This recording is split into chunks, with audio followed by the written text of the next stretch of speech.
Peace and love, everybody. This is your brother 93, aka Brother Fortune, and I'm here doing a video on an interesting topic. It is a response video to a recent video put out by Pastor Kelly Richardson. It was a Crafty Counsel video he did. Basically, he was criticizing Garfield Reed of the Dagger Squad based on information in a debate that he did with Gorilla Hebrew. And the reason I'm speaking on it is because I lent certain slides to Brother Garfield, and so he's criticizing those particular slides that I lent to Garfield. So I felt I should actually respond to Pastor Kelly Richardson because it's almost as if he's vicariously accusing me with some of the things he's saying about the slide. So I'm just going to go ahead and just respond in this video. So let's get into it. So how did this start? This issue spawned from sources shown in this debate, the Garfield versus Gorilla Hebrew debate. Are blacks in America descendants of ancient Israelites, right? This was the debate, Garfield and Gorilla Hebrew. So we see here in his video, Kelly Richardson's video, Blatant Lies and Deception, he's accusing Garfield of lying using a source Garfield borrowed from me. I feel like that's vicariously critiquing me. Okay, so this is the source in question that Kelly Richardson decided to kind of select out of the numerous slides Garfield showed, and out of the maybe 3 that he got from me. He chose this one in particular to say that the writing on the right side is supposed to have been an word for word kind of extrapolation from the text, and he's saying that we superimposed these words into the text because originally the text had highlights. Now, I didn't know that the highlights was going to obscure the text, so Kelly kind of took that as deliberate kind of blotting out the text so you couldn't see it, and then the writing on the side was supposed to be what was really in the text. Now, I want you to look at so-called screen print. See, his ace of diamonds is he'll put sources on the screen, highlight them so that way you can't read them, but then he'll put whatever he wanted to say on the side. He read this as if this right here is actually a copy and paste from here to here. No, I do hundreds of slides, so I just keep notes of what I'm going to say. And I put it on the slides, basically. I read the slides, and I usually put what I'm gonna say on the right side of the slide. So no, this wasn't supposed to be a word for word thing. But let me read. This is Francis Moore Travels in the Inland Parts of Africa, page 29. I'm just gonna kind of breeze through this to give you an idea of what it's saying, and I'm gonna tell you Kelly Richardson's kind of issue with it. So it says these different kingdoms on the bank of the Gambia are inhabited by several races of people: Mundingos, Jolloffs, Folies, Floops, and Portuguese. The most numerous are called Mundingos, and is likewise the country where they inhabit.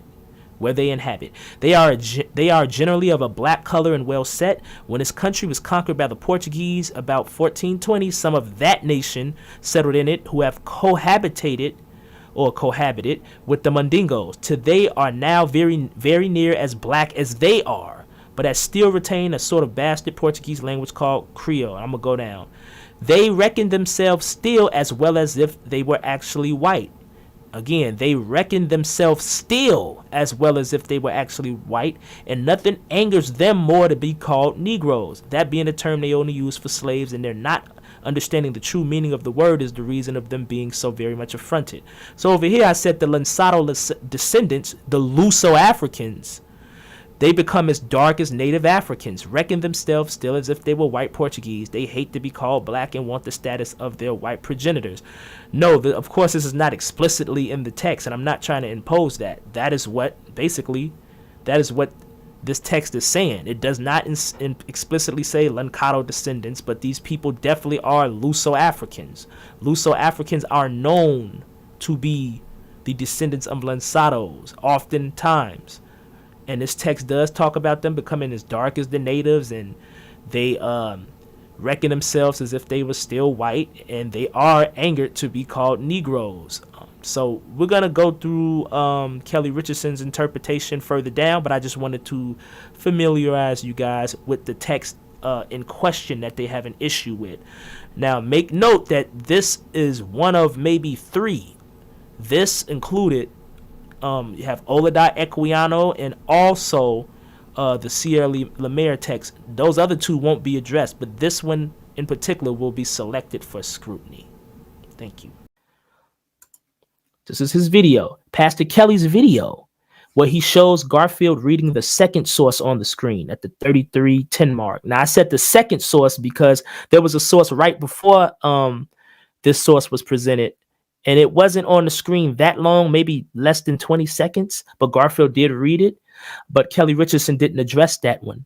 That source was very, very, very, very more detailed as to what it was talking about, whereas the second source, you'd have to be more in the know of the conversation to deduce what people they were talking about. So let's go to the 33:10 mark in the video. We're gonna play a little bit of Kelly Richardson. Let's get over. Now let me show you this, right? Actually, I'm gonna get into that one, right? This actually, my slide is off here, right? Because I actually had a section here dealing with picking apart his craziness about what he said about Equiana. So I'm not going to deal with that. All right, so here we go. Okay, starting your time. All right, so on the screen, let's deal with Oleada Equiano, that Parfit. He said, if you notice, now it's a white and black thing. So if I have a scholar on, I'm supposed to cow him down and beat him up and say, ah! I didn't know that's the behavior of an interviewer. But anyway, thanks for the lesson on that, brother. Oleada Equiano said that the Igbos originally were white. So why are you coming to me about Tudor Parfit? Let's cut him for a minute. As to the difference of color between the Igbo Africans and the modern Jews, I shall not presume to account for it. It's a subject which has engaged the pens of men of both geniuses and so forth.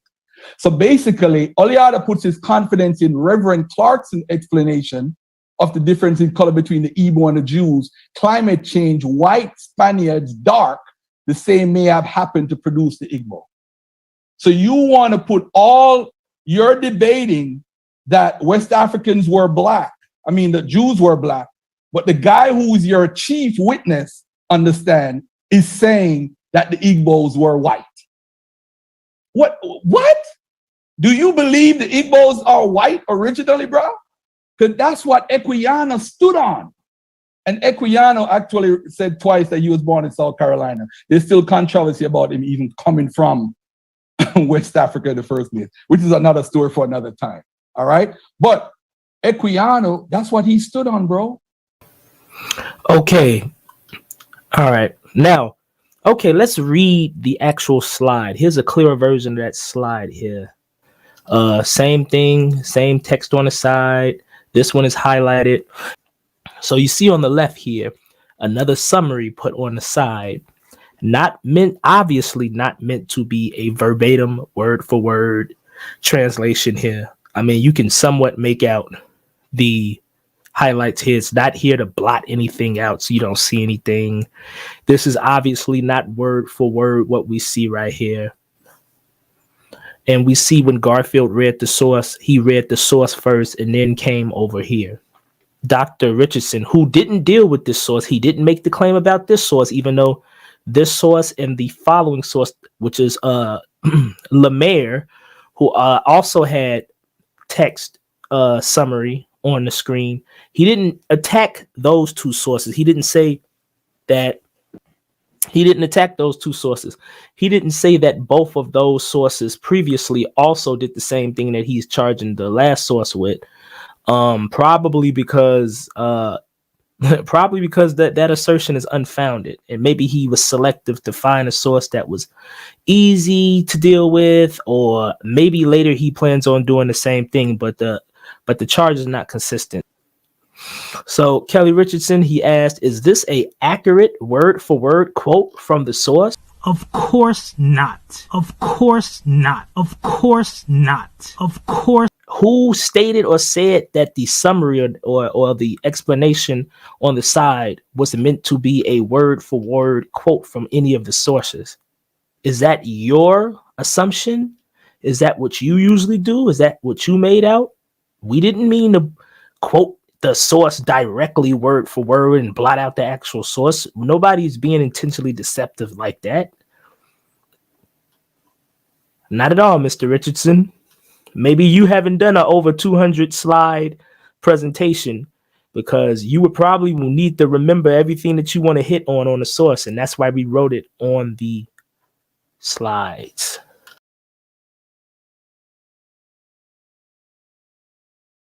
All right. But I'm going to deal with this right here. Right. I'm going to deal with the source that you see Garfield made mention to. Travels, Francis Moore travels into the inland part of Africa. Now, I want y'all to pay attention to this. This is what Garfield read from. Now, I want you to look at so-called screen print. See, his ace of diamonds is he'll put sources on the screen, highlight them so that way you can't read them, but then he'll put whatever he wanted to say on the side. He read this as if this right here is actually a copy and paste from here to here. This is Old English here. I can pick it apart just by what you see on your screen. I'm going to pick all of this apart and I'm going to show you this is the playbook of the entire group, the entire craft accounts, crafty who have been coming against our community. The entire group. And that's including the conscious community. All right, let's stop right there. He said highlight because so you can't see it. When you highlight a text, you actually highlight it so you can see it. Now, I didn't know that it was going to obscure the text when presented live. And I do see that it is highlighted. And it does look very obscure. You can't make out what it says. But anybody with the source or familiar with the argument could backtrack. And Kelly Richardson obviously got the source, and he thought that verbatim on the right, where we were talking about Lancados and the Luso-Africans, because this is, according to our research, this source pertains to the Luso-African. The Luso-Africans are said to be the descendants of Lancados, and it talks about the Portuguese, which is basically a nation, but it also encompasses Portuguese Jews who called themselves Portuguese, who came there, and they actually were Lancados. They actually were Luso-Africans, but they called themselves Portuguese. And in the text, we're going to see, as in other texts that I've seen regarding these people, they become dark by mixing with Africans. And I wrote this on the side to summarize what the text was saying, not to say verbatim every word that you see is in there, or that this is a translation. So we're going to keep going. We're also going to see that, as I mentioned earlier, he didn't deal with the Equiano slide. He want to deal with that another time. But that also has a summary. And it's even more apparent that it's not a quote or a word for word translation. So at the 1 hour, 18 minute, 21 second mark up to 40-second mark of that hour, Garfield showed this first source in the debate video, albeit briefly. Did Pastor not notice this source, or was there an innocent mistake on his part? Had he taken notice, he would have seen evidence suggesting the Lancados or New Christians creating mulattoes with Black African women. Why didn't he accuse the author of the slide of superimposing words into that text? Is he being selective? So he might be selective because there was a slide before that, but he didn't focus on that, nor the Equiano slide, the commentary on the side, to try to say, oh, well, they're superimposing. He used the one slide. I wonder why he chose that particular slide. I don't want to assign him a motive, but it does seem like there's some selectiveness here. So at the 43-minute, 48 mark, Pastor briefly shows the first source that explicitly mentions Jews, because Garfield is moving through this debate pretty fast. He's moving to the next slide. So we're going to go to the time mark to see where Garfield is actually reading from the first slide, then moves on to the next slide that Mr. Kelly is going to try to accuse him of being deceptive on, but he's reading 2 slides. We'll see that he's being selective or possibly being selective. So we're going to the 43-minute, 48-second mark. And as I show you, Garfield did not share this source. What you need to understand of these dark-skinned Jews is that what you need to understand of these dark-skinned Jews is that what you need to understand of these dark-skinned Jews is that their father, because if you want to talk about that, they are. Now, did you notice that? Garfield is already on to the next slide by the 43-minute, 53-second mark. 43-minute, 53-second mark. Garfield is already gone on to the next slide here. Garfield is going to kind of breeze through this. So here is the source that Kelly skipped over totally. When Garfield was reading both sources, he read this source first, then he moved on to Francis Moore's source. That's the one that Kelly actually chose to nitpick at. He didn't deal with this one. He didn't say that this one was superimposing any summary into the primary, because there's a summary obviously here in this text here, right?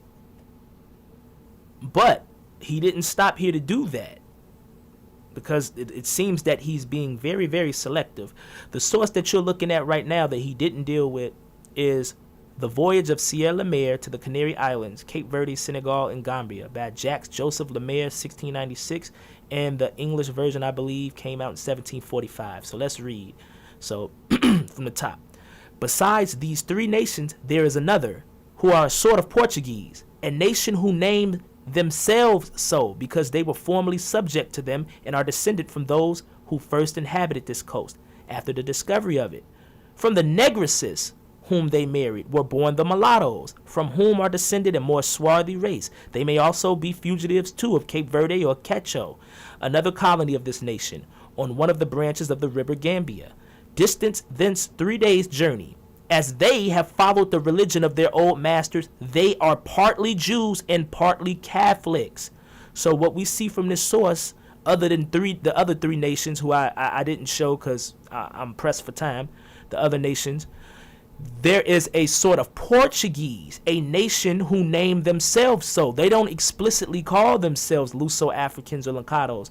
This is more proof that the Jews were calling themselves simply Portuguese, because they were subject to him and are descended from those who first inhabited the coast. And from the negresses, the black women, were mulattoes. The mulattoes became a more swarthy race, and because they followed the religion of their old masters, they are partly Jews and partly Catholics. That is a new Christian for you. That is like the crypto-Jewish new Christian whole thing in Africa. And because this summary is obviously not us imposing anything upon the text, I don't think he would have done good trying to do that with this text, because one could have actually researched. This is an explicit reference to Jews in West Africa coming and mixing with black women, the Lancados, making Luso-Africans in Africa.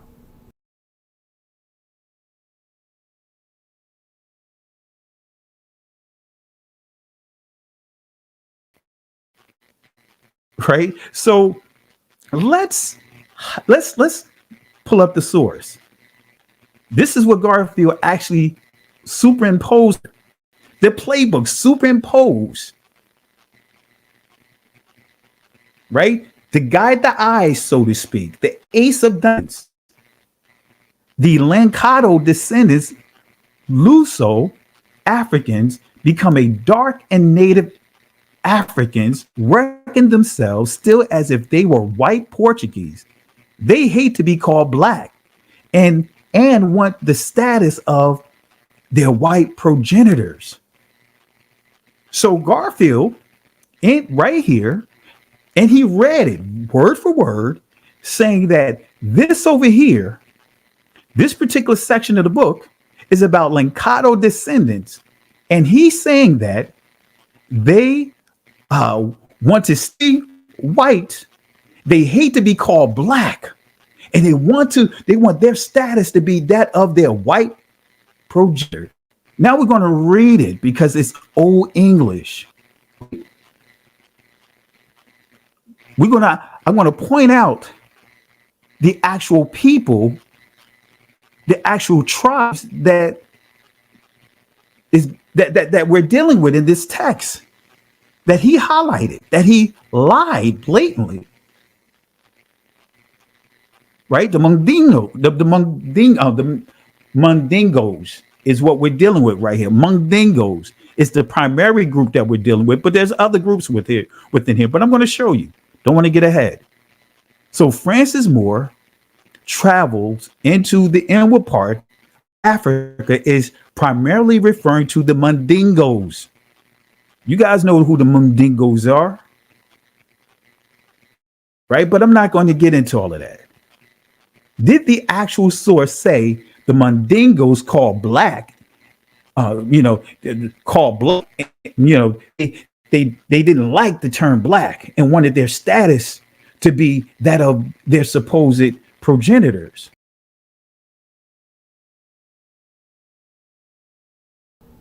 Okay, let me very politely just shut this argument down. There's obvious indications that this argument and this criticism is based on a misreading of the text by Pastor Kelly. So let's just read the text. Page 29 of Francis Moore's source. It says, these different kingdoms upon the banks of the Gambia are inhabited by several races of people: Mundingos, Jolifs, Folies, Floops, and Portuguese. The most numerous are called Mundingos, as is likewise the country when they inhabit. They are generally of a black color and well set. When this country was conquered by the Portuguese, which was about the year 1420, some of that nation settled in it, who have cohabitated with the Mundingos till they are now very near as black as they are. But as they still retain a sort of bastard Portuguese language called Creole, and as they Christian and marry by the help of a priest sent yearly over hither from St. Tiago, one of the Cape Verde Islands, they reckon themselves still as well as if they were actually white, and nothing angers them more to call them Negroes, that being a term they use only for slaves, and their not understanding the true meaning of the word is the reason of them being so very much affronted at it. So the Portuguese came into the Mundingo region, they cohabitated with the Mundingos till they got as nearly as black as the Mundingos, and they kept the bastard Portuguese language called Creole, right? And they reckon themselves still as well as if they were still white, as if they were still their Portuguese progenitors, their Portuguese fathers. They have knowledge of that, so they still reckon themselves as such. No different than anybody who may be a mulatto or of any foreign descent that want to flex that instead of just embracing the fact that they're black, the fact that they're of African descent, or what have you, right? So they reckon themselves still as well as they was actually white, and nothing angers them more than to call them Negroes. I don't see the issue with saying they hate being called black if the word Negro literally means black and refers to skin color, and nothing in the world, you can talk about their mama or anything, but nothing would make them madder than to call them black. That being a term they use for slaves, meaning these people being the descendants of the Portuguese, them being Luso-Africans, because we know Luso means Portuguese, so they're Portuguese Africans. They don't want to be associated with being called Negroes because the term is used for slaves. Most of the slaves going to the Americas are black people. They're not taking white people. They don't want to be associated with the slave class or the demographic that is targeted for the slave trade, though these people themselves are noted in this text to also be black. So it makes sense that these people who had white fathers and mothers, or let's just say fathers, would be the ones, quote unquote, supposedly self-hating or just not wanting to be associated with being called black. Reminds me kind of like Dominicans today, or certain Afro-Hispanic people today, or just regular mulattoes today who don't want to take on, the stigma of whatever comes with having dark skin, and they want to take on, the non-black side of their family, right? So this is not really a big deal when you realize that these are the children of Portuguese and these are not the Mundingos. So we really don't have to go deep into his accusations about skin color regarding the Portuguese. Now we see his small screenshot of the source, but he's going to read the entire page and still come to the same faulty conclusion. There's not a matter of fact. I'm going to remove this so you can see the full passage. These different kingdoms upon the banks of the Gambia are inhabited by several races of people: Mundingos, Foliops. Excuse me if I butcher these names. Folies, Floops in Portuguese. The most numerous called Mundingos, as is likewise the country where they inhabit. They are generally of a black color and well set. They are generally of a black color and well set. When the country was conquered by the Portuguese, which was about the year 1420, some of the nations settled in it, who have cohabited with the Mundingos. They cohabited with the Mundingos till they are now very near as black as they are, but as they still retain a sort of a bastard Portuguese language called Creole. That's the entire context. So the Mundingos did not have an issue with their skin complexion.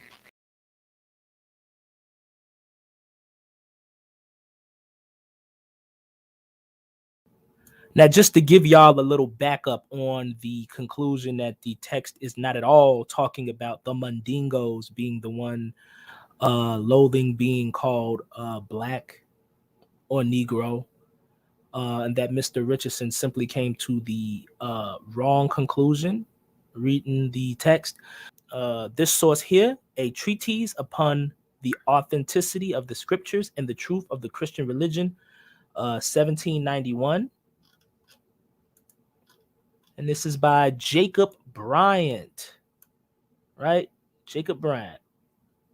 A treatise upon the authenticity of the scriptures and the truth of the Christian religion. Here we go. And I want to read from page 192. The Portuguese, who have been settled upon the coast of Angola for 3 centuries and somewhat more, are become absolute Negroes. Of this we are assured by the Abbé de Manet, who was in that part of the world in the year 1764 and baptized several of their children. Now, we go down the same page. The like is mentioned by Moore, Francis Moore, in his account of the river Gambia.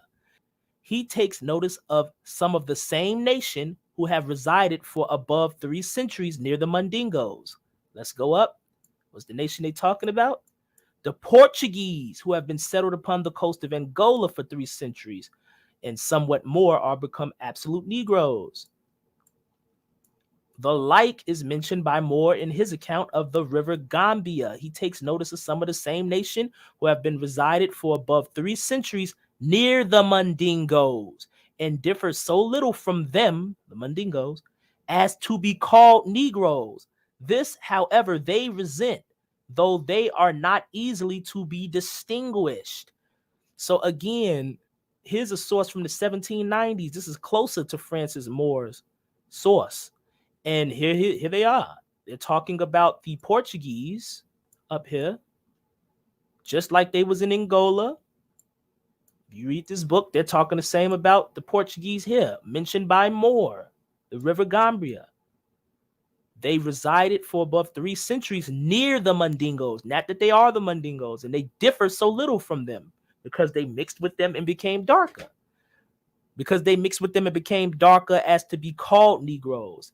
They resent that, though they are not so easily to be distinguished.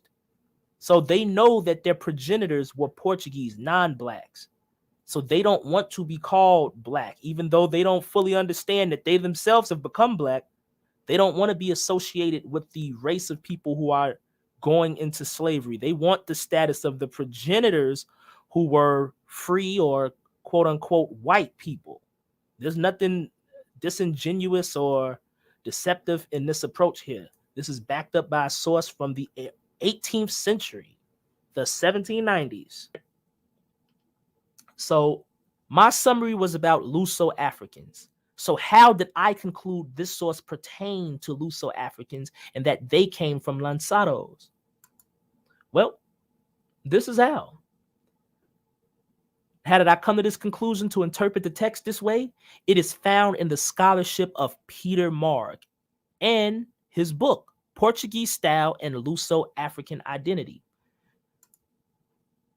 Peter Mark and Jose de Silva Horta, Peter Mark and Jose de Silva Horta, who both collaborated in the book, The Forgotten Diaspora. Peter Mark later wrote Portuguese Style and Luso-African Identity. Both books deal with Lanzaros and Luso-Africans. Peter Mark and Jose de Silva, they both collaborated on the book Forgotten Diaspora, here on the right. And Peter Mark later wrote Portuguese Style and Luso-African Identity, here on the left. Both of the books, they deal with the Lanzaros and Luso-Africans, but the latter book provided me with the primary source used by Garfield in this debate. The latter book, Portuguese Style and Luso-African. This is when Peter Mark kind of went it alone. So who is Peter Mark? Okay, so Peter Mark, he's a historian from Wesleyan University. See, he says down here, I'm a cultural historian of West Africa. I've written 5 books that cover pre-colonial history, art history in 16th to 19th century European-African interactions. He said my more recent work looks at Portuguese Jewish Sephardic merchants in the 17th century Senegambia. He's a scholar from Wesleyan. And he says he's trained as both an art historian and a historian at Harvard and Yale. He's trained as both a historian and art historian. He devotes his career to developing a methodology for understanding and analyzing African material culture in its historical context. So let's go into his book, Portuguese Style and Luso-African Identity. So basically, I'm leaning on scholars knowledgeable in the field, people who've written books. Actually, I think there were Hebrews who actually recommended the work of Peter Mark and De Silva. So if anybody is able to deduce these populations, it would be the people who are experts in written books on the subject, people who are historians, right? And I would say, based on my research into their research, I would still give them a thumbs up on their ability to find the descendants of Lanzaros or Luso-Africans or the Portuguese Jews, right? So this is the book, Portuguese Styles and Luso-African Identity. This is page 13 through 14. It might be different in the physical copy than the digital. I have both, but for the sake of making slides, I use the digital copy, right? So I'm gonna read from page this is page 13 to 14. This stuff here. It says, immigrants from Portugal, some of whom were Jews seeking to escape religious persecution, one who were known as Lanzaros, settled along the coast, where many of them married women from local communities. By the early 16th century, the offspring of these unions, Luso-Africans or Portuguese, as they call themselves, were established at trading centers from the Petit Côte in Senegal to Sierra Leone in the south, right? So again, the immigrants from Portugal, some of them were Jews. One were known as Lanzaros. So this is how we're talking about the Lanzaros here, right? They settled along the coast. Many of them got black women, right? And the offspring of these unions, the offspring of Lanzaros, are called Luso-Africans. We're going to find out that Luso, when it's put in front of a word, when it's a prefix, just means Portuguese. Luso-Africans, right? Or Portuguese, or just simply quote unquote Portuguese. And there actually is probably a logical reason behind that. I mean, these Jews up here above, they're seeking escape of religious persecution. They were also kind of forcibly made Christians. So they weren't really given the option to always openly profess Judaism. Some of them did that in West Africa, but a lot of them hid it in Iberia, other places they went, and in Africa.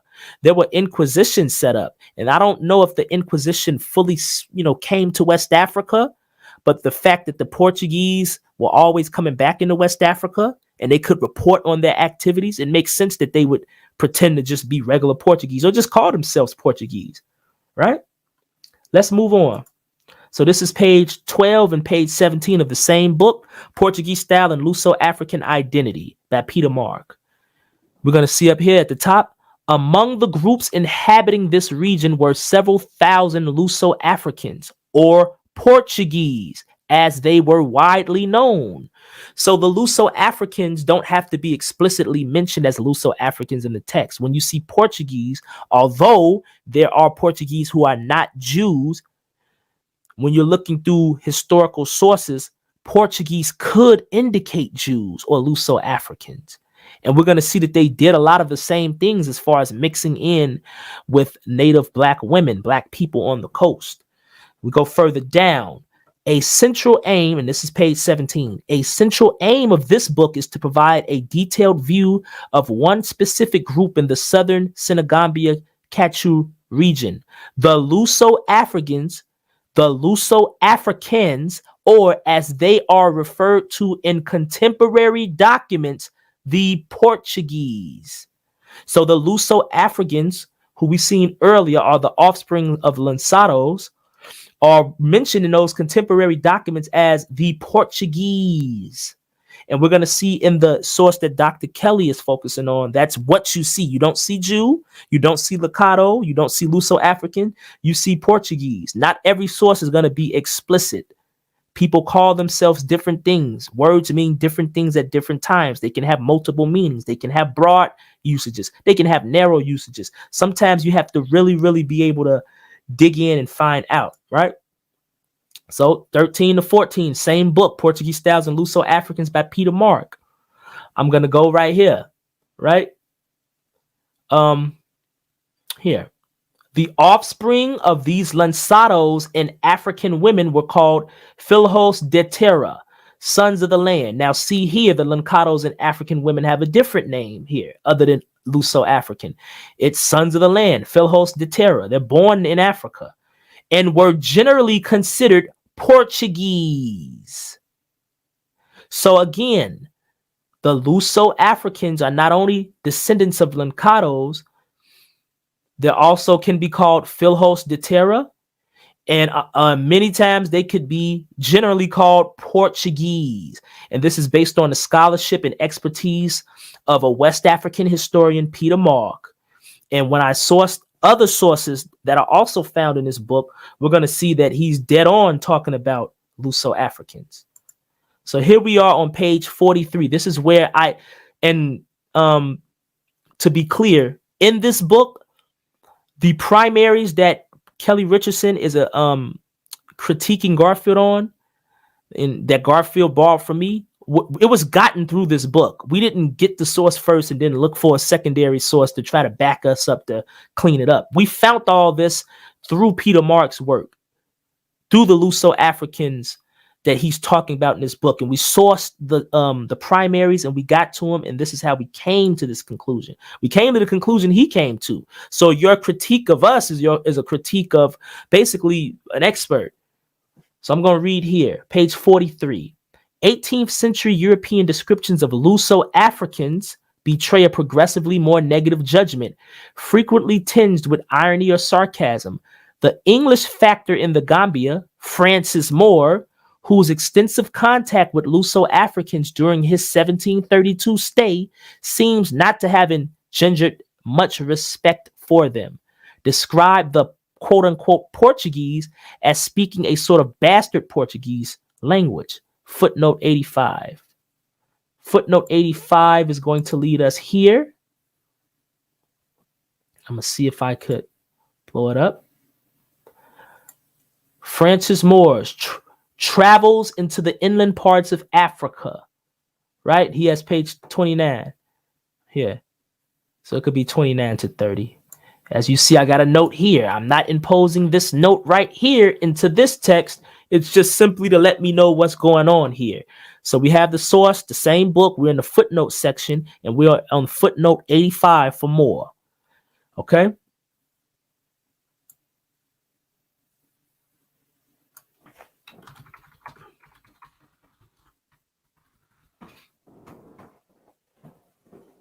So when I come to footnote 85 in the same book, Luso-African Identity, Portuguese Style Luso-African Identity by Peter Mark.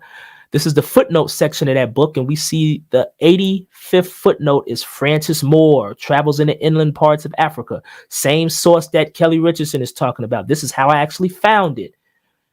Again, their mention is starting off talking about Luso-Africans. Francis Moore, he says that Francis Moore had extensive contact with Luso-Africans during his 1732 stay. 85 is the footnote. There's the book. So if you wanted to know my methodology, I'm reading actual scholars who have already identified these people. We're not imposing our ideas. We're dealing with scholarship. We're going to the experts to see what they have to say. And then when we go there, we see a pattern. I'm going to show a pattern. There's going to be other sources, probably about at least maybe two more, where they do the same thing. These quote unquote Portuguese go there, right? And they're not all just regular Portuguese. The Luso-Africans call themselves Portuguese. They go there and they mate with black women and they create mulattoes. Okay, so this is the same book, right? Portuguese Style and Luso-African Identity, page 45.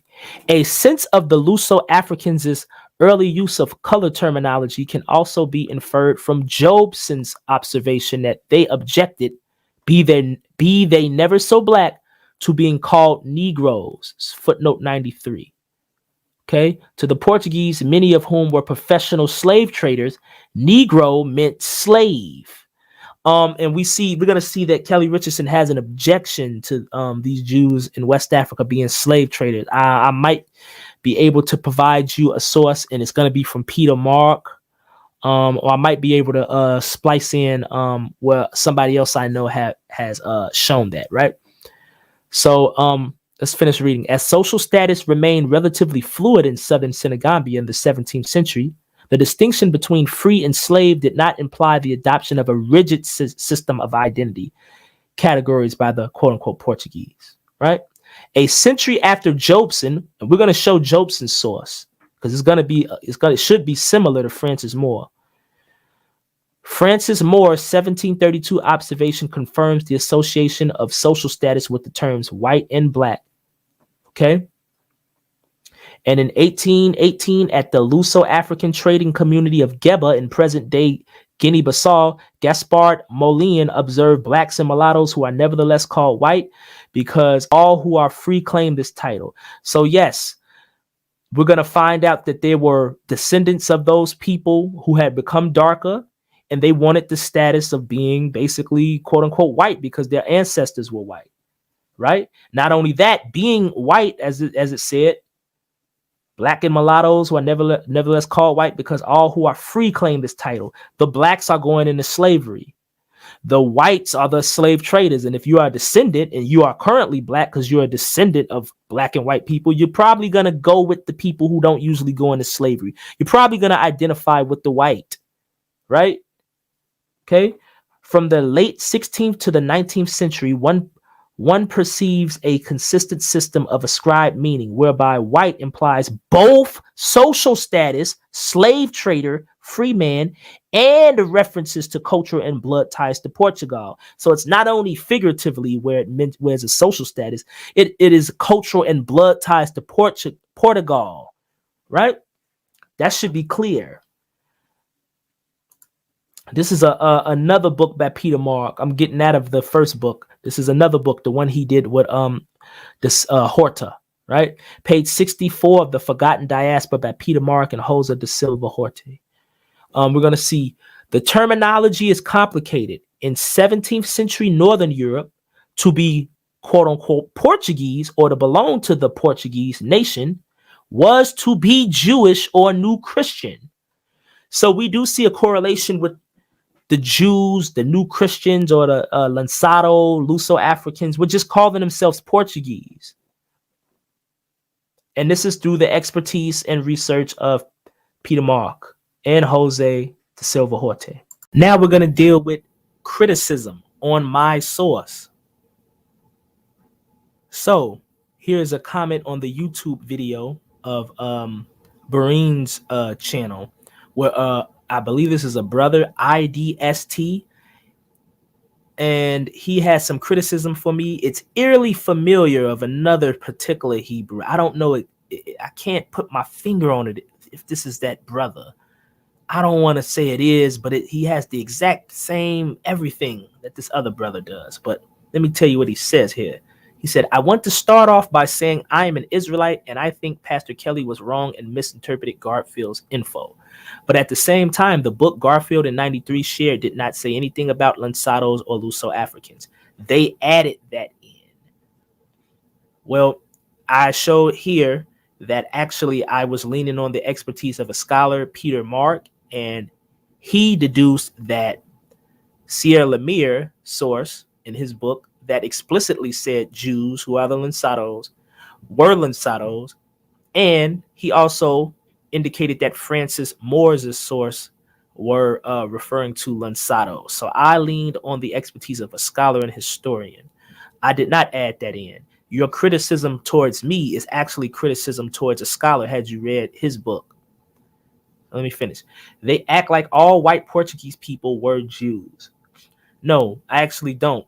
But since the word Portuguese in older sources oftentimes meant or could indicate Jews, I don't rule them out. And it's not surprising to me that people who call themselves just Portuguese because they don't want to identify themselves openly as Jews would be identified in sources as the Luso-Africans or Lançados.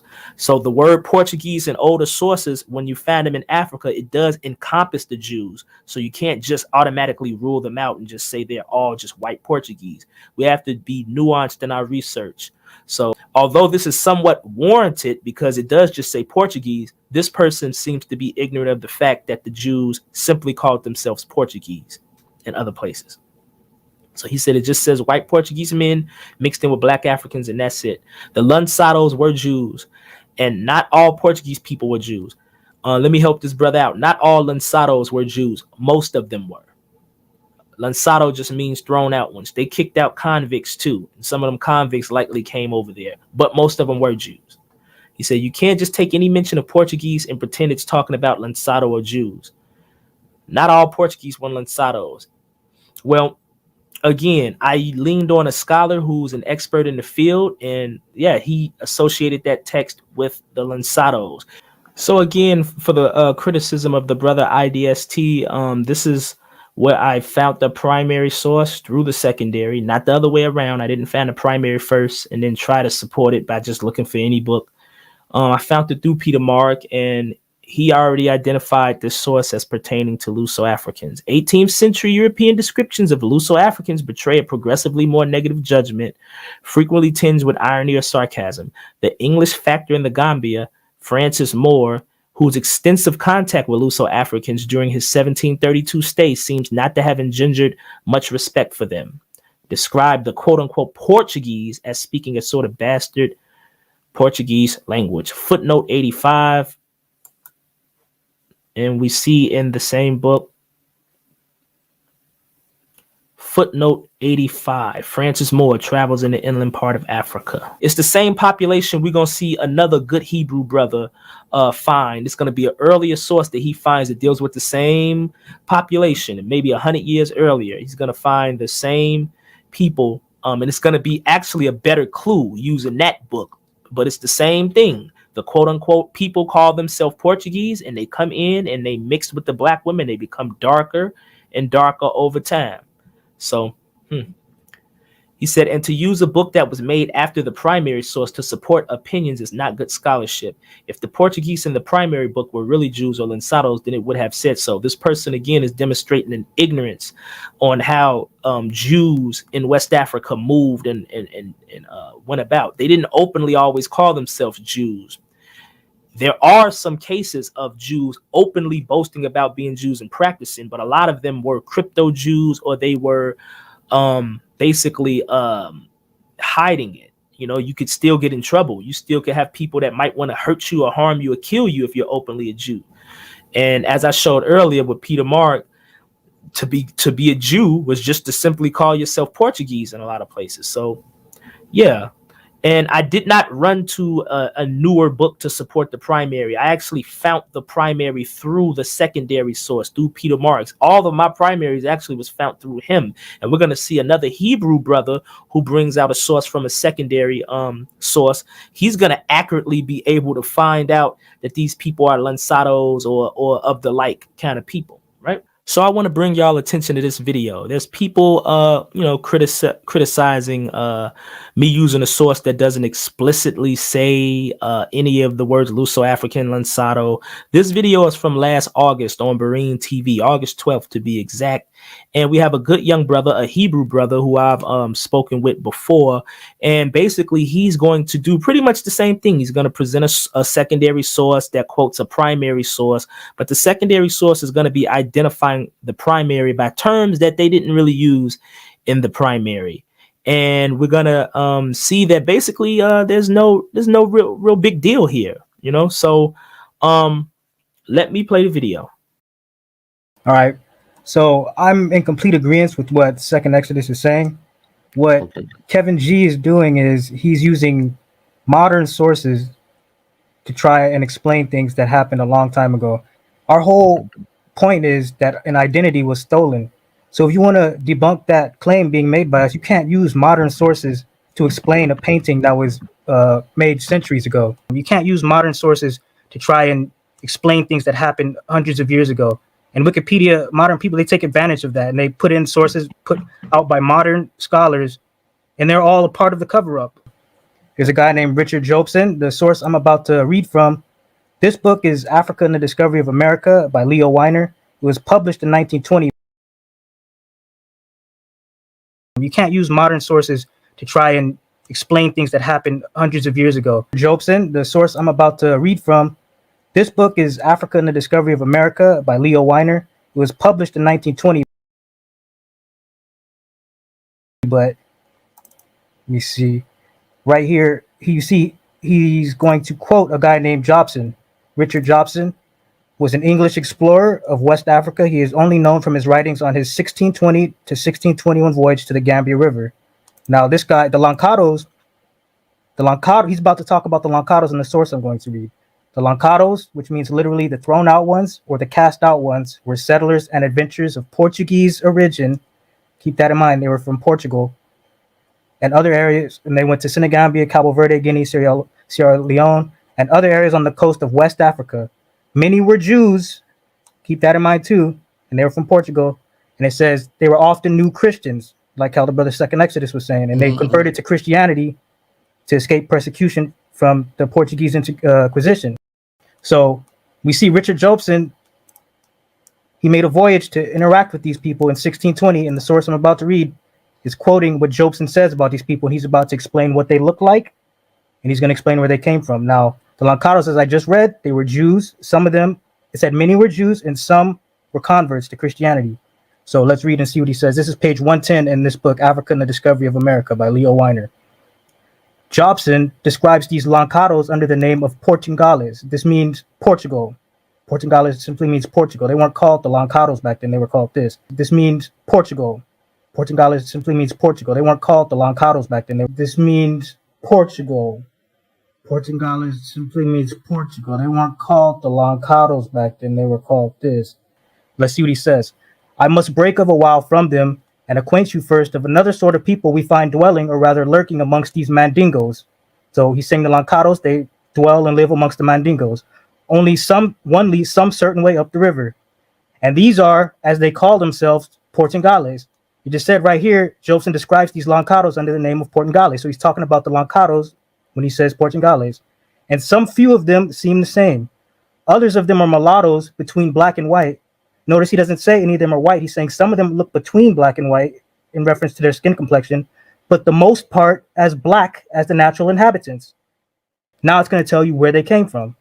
It doth manifestly appear that they are such as have been banished or fled away from forth either of Portugal, which is Portugal, when you look this word up, or the isles belonging unto that government. So what this is basically saying, this is from 1621, it's saying that these Lancados, which we just read, they were Jews. Many of them were Jews. And it says they were often new Christians because they were converting to escape the persecution. And we know they were Jews because it says they were banished and being persecuted. And it says at the very beginning where I read, it says they're as black as the natural inhabitants. And the natural inhabitants, it tells you, are the Mandingos. These black people who were literally black, they were Jews. They were being banished. So that right there proves that it doesn't just mean Europeans brought Judaism to Africans. So while the brother is reading that, let's look at the chat on the right and let's see if anybody gives him the 3rd degree like they gave me. No, I'm seeing fire emojis. Body bag. I wonder if I could see anybody asking if the primary explicitly says what the secondary is saying. No, I'm seeing fire emojis. Oh, and there's the individual, Miss Sister E. They're going to say there was a white subgroup called Mundingo and a laughing emoji. So no criticism of someone using a secondary source or stuff that's not explicitly in the source being talked about. Nobody inquiring about the primary and does it say what it really says. I guess that kind of criticism is only reserved for the opposition. Well, can't have it all. So here's Weiner's text right here, right? And you see why I got it, a little line there highlighted. He's talking about lanzados. The trade of our enemies is growing in Guinea and ours is disappearing. Jobson describes these lanzados under the names of Portugales, right? So this secondary source, this is the one that the brother used.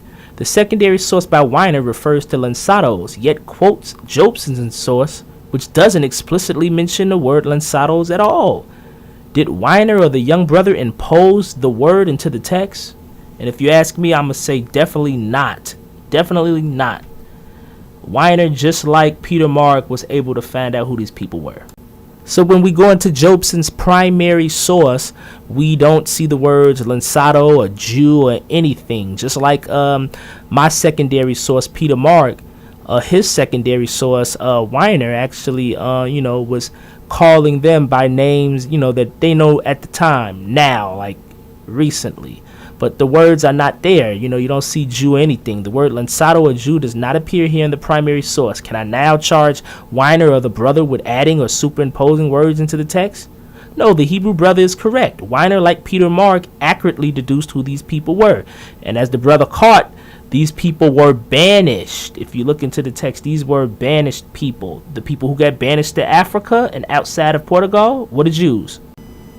So just like the secondary source, Weiner was able to associate the source as pertaining to lanzados, Peter Mark in his book on page 24 in the digital edition of his book was able to associate this source with the Luso-Africans, which is pretty much the same as lanzados or the descendants of lanzados, right?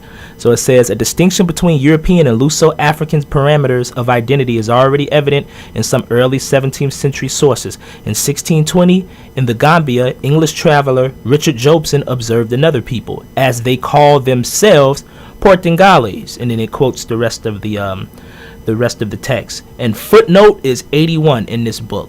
Now notice, just like in Francis Moore's source, the people are Portuguese. They're not called by any other name explicitly. Portuguese, Portugales means the same thing, right?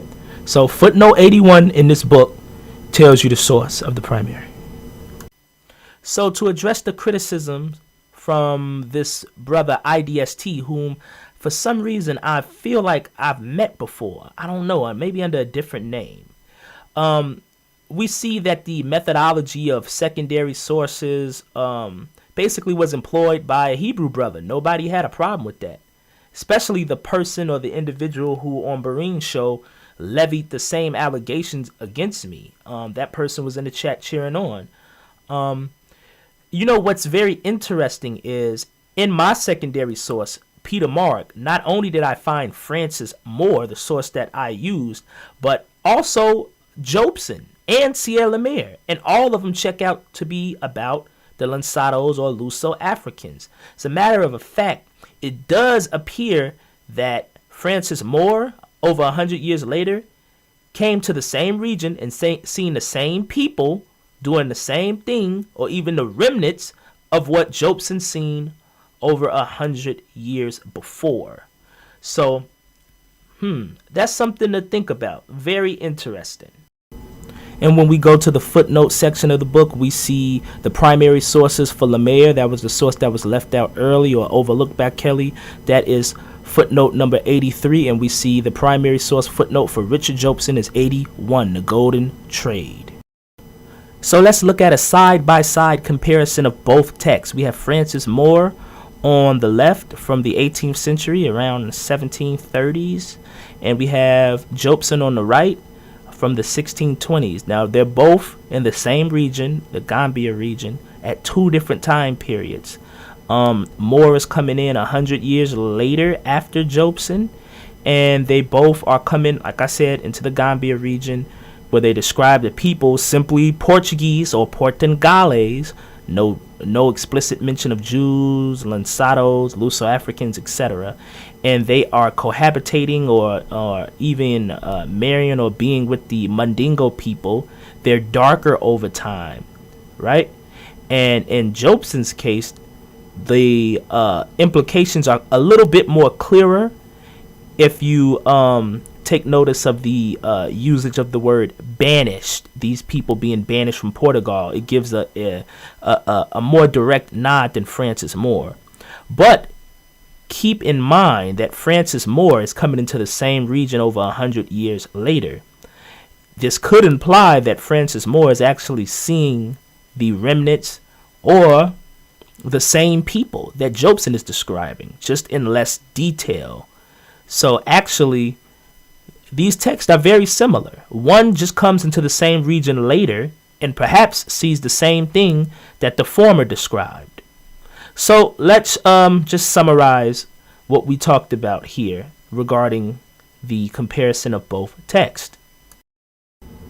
So comparing Richard Jobson's source 1621 with Francis Moore's source 1738, we see they are both speaking on the same area, Gambia. They both are describing a people simply called Portuguese who cohabitate or mix with the same population, the Mundingo Africans, a little over 100 years apart. Both are said in secondary sources to be referring to either Lanzados or Luso-Africans, terms that can be interchangeable. Neither of their primary accounts mention the word Jew, Lanzado, or Luso-African, though Jobson's mention of banished gives us a clue. It's highly likely Francis Moore had witnessed the same exact people that Jobson had a century earlier. So, final summary on Kelly. He watched a debate that featured Garfield using a source of mine. He assumed the explanation summary on the right was intended to be a word-for-word quote of the text, thus implying us superimposing words into the text. This was an attempt to discredit Garfield. Now, in fairness, the presentation of the source was not set up clear enough to indicate how we concluded they were Luso-Africans. The scholarship and expertise of Peter Mark aided in concluding they were Luso-Africans. Kelly, he gives his own interpretation of the text, coming to a false conclusion, believing Mundingos were the black group who hated to be called Negro or black. So in conclusion, we must be careful when reading a source, making sure we have the proper understanding and context before accusing others of deception. And final note, I don't think Dr. Kelly or Pastor Kelly is deceptive or a liar. I'm not going to take the approach others do when someone gets something wrong to just blanket them as a liar so they don't have to deal with them. He made a mistake, but his mistake made him incorrect when coming for Garfield. So everybody, Let's just be more careful with our scholarship, me included, and let's all do a better job, me included, us included. Peace and goodbye.